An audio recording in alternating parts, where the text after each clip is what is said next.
장관님께 몇 가지 좀 여쭤보겠습니다. 저는 이번에 그 양재츠 부산 방문과 관련해서 실질적으로 토의된 내용보다도 이러한 방문 과정이 청와대와 이제 외교부, 그 다음에 우리나라와 중국과의 어떤 권력 구조로 동작하는가 여기에 대해서 좀 구체적으로 알고 싶은데, 왜 제가 이 질문을 하는가 하면 중국이 2009년부터 10년을 전후로 해서 제가 북한에 있을 때 대단히 이상한 동향을 중국에 보입니다. 어떤 동향인가 하면 자기네 권력 서열을 딱 정해놓고 거기에 북한이 맞출 걸 요구합니다. 그래서 예를 들면 북한에서 외무성 강석주 일부상이 모든 외교 수장이라는 게 다 알려져서 김정일의 특권을 받고 중국에 가는데, 그 이후부터 중국이 뭐라고 요구하는가 하면 우리는 권력 서열이 이렇게 됐기 때문에 외교 부상직을 가지고 오지 말라. 우리 국무위원을 만나려면 부총리를 만들어라. 그래서 이걸 가지고 청나라처럼 이 자주권을 유린하며 싸우다가 결국은 강석주를 부총리를 만들었어요.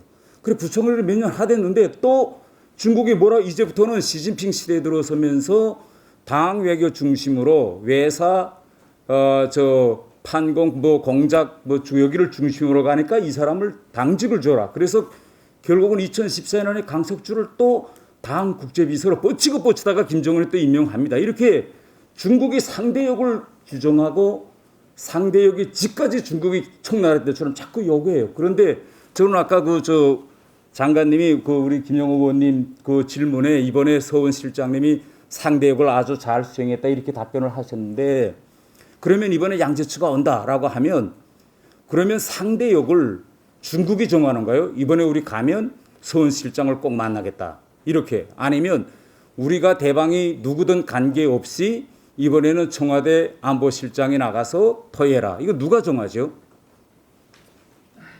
예, 왕 의원께서는 그 전에도 정의용 전 실장을 상대였기 때문에, 그러니까 중국과 북한과의 관계가 유사할 때 중국이 또 한국에도 요구했습니다. 그러니까 제가 알고 싶은 거는 이번 건뿐만 아니라 중국이 요구해서 우리가 받아들이는지, 아니면 이런 중국 구조적 변화에 맞게 우리가 이제는 중국 구조가 달라졌기 때문에 외교부 장관이 나가지 말고 청와대 국가안보실장이 나가라, 이걸 우리가 결정하는지 중국이 결정하는지. 우리가 어떤 고위급 외교를 고려할지는 우리가 정하기 나름입니다. 그렇지만 상대가 있고 또 조율할 부분이 있는 거지만은, 그리고 의전 부분에 있어서 조금 더 다른 부분도 있을 수 있고요. 그래서 그런 것을 조율을 합니다만, 이번에 우리가 이번에도 그렇고 제가 왕이 부장하고 만날 때도 그렇고 우리의 그 구조 안에서 우리에 맞는 상대랑 외교를 하고 있다고 말씀드리겠습니다.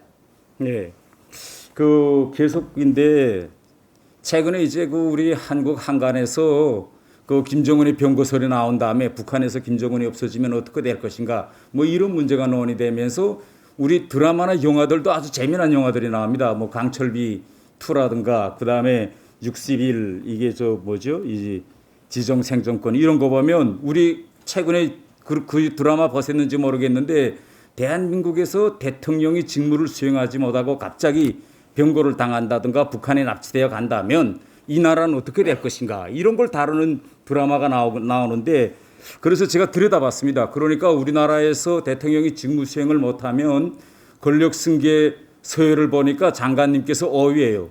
이건 대단히 높은 위치입니다. 결국은 장관님께서 통일, 국방까지도 다 이제 담당해서 보셔야 될 이런 높은 권력의 그런 서열에 들어가시는 분인데, 현실 외교에서 제가 들여다보면 과연 장관님께서 그런 서열에 있는지, 장관님과 청와대 국가안보실장 사이에 누가 위에 있고 누가 밑에 있는지, 이게 저는 대단히 궁금하고, 지금 현 상황이 딱 2017년도에 노무현 정권 때, 노무현 대통령 때 이런 이 북핵 회담을 누가 주도하느냐 문제를 가지고 국가안보실하고 외교부하고 갈등이 생겨서 마지막에는 노무현 대통령이 다 외교부도 들어와라 해서 국가안보실 다 앉아 있는 데서 그래도 외교는 전문 외교관들이 날 것이다. 그러니까 재량권을 다 외교부에 넘겨서 결국은 2007년도에 2.13 합의 같은 게 나왔습니다. 그러니까 그때도 이거 보면 대단히 이 문제를 가지고 지난 시기에도 또 지금도 이 국가안보실과 외교부 사이에 계속 힘겨루기가 있지 않느냐. 지금은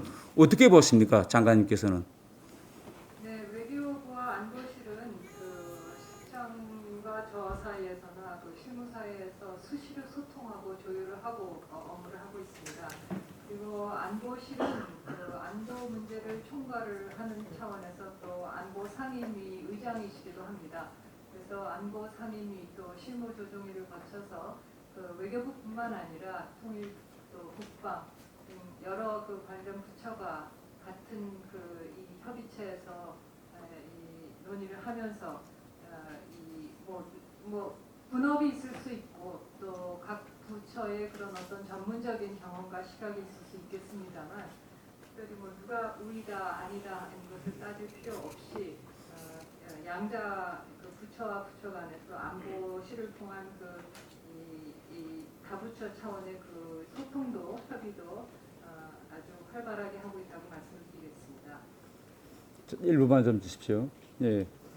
그래서 제가 우리 법률에 권력승계 서열이 명백하기 때문에 저는 이 문제도 지금 빨리 좀 정립해야 되지 않을까 저는 이렇게 생각합니다. 그래서 물론 청와대 이제 국가안보실이 있지만은 청와대 국가안보실은 명신공히 자기의 직분에 맞게 대통령의 정책을 보좌하는 거고 이 외교의 사령 탑은 이제는 전문 외교관들이 저는 찾아야 된다. 지금 돌아가는 신문 논서들을 보면 외교부 존재가 보이지 않는다. 외교관들이 지금 풀이 주고 있다. 모든 매뉴얼은 청와대 이제 국가안보실에서 내려온다. 지요 아까도 우리 오전에도 이야기했지만은 새로운 차관이 청와대 안보실에서 내려오면서 뭐 그러니까 결국은 이런 장관 밑으로 오면서도 불을 들여다본다. 뭐 이런 발언들이 계속 나오고 있는 것 같습니다. 그래서 장관께서는 좀 이 문제가 진짜 내부적은 잘 알 수 없지만은 이런 상황이라면 우리 외교부가 명실공히 우리 대한민국의 외교의 사령탑이라는 걸 명백히 하고 정책 주도권을 쥐어야 된다. 저는 이렇게 생각합니다.